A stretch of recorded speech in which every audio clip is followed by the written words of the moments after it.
Hi there, I'm Alicia Malone. Welcome to TCM. And if you're a fan of movie memorabilia, I'm excited to tell you that in just 2 days, starting December 9th, TCM will be hosting a 3-day auction with our longtime partner at Julian's.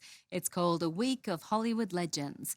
There will be hundreds of film items available for bidding, among them the torch from the Wicked Witch's castle in The Wizard of Oz and a bicycle once owned by the legendary actress Mae West.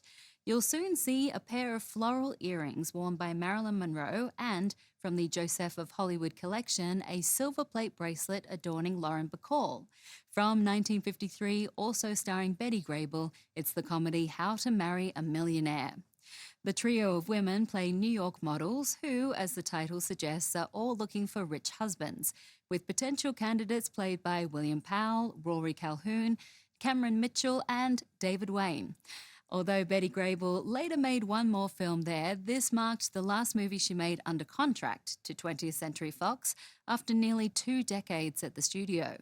Many were worried that Grable would clash with Marilyn Monroe, whose star was very much on the rise at this point, but Grable and Monroe got along extremely well. During the making of this movie, Grable very famously said to Monroe, "Honey, I got mine, now you go out and get yours." So let's get into it. This is the first comedy shot in the widescreen CinemaScope process, which takes full advantage of the beautiful Manhattan setting and skyline.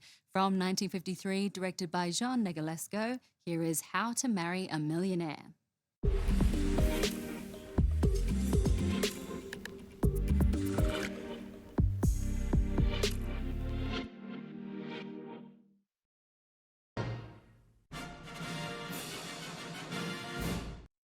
As we just saw, Betty Grable received top billing in the credits for How to Marry a Millionaire, but Marilyn Monroe's name was listed first in all the trailers and ads.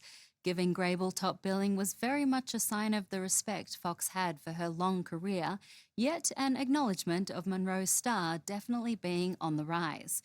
And I loved the fun inside jokes in the screenplay for this film by Nunnally Johnson, who also produced the film.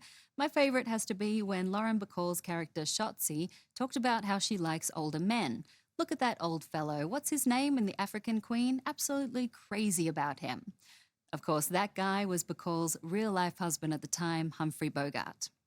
All right, up next for us, we kick off our month-long series, Kid Fans, hosted by Ben Mankiewicz. And as an added treat, our first guest is a very good friend of ours at TCM. It's Ben's 12-year-old daughter, Josie, who will join her dad after this break to talk about a holiday classic starring Barbara Stanwyck. Next on TCM, Christmas in Connecticut, then A Night to Remember, and later, The Mark of Sorrow. Z marks the spot on TCM tonight.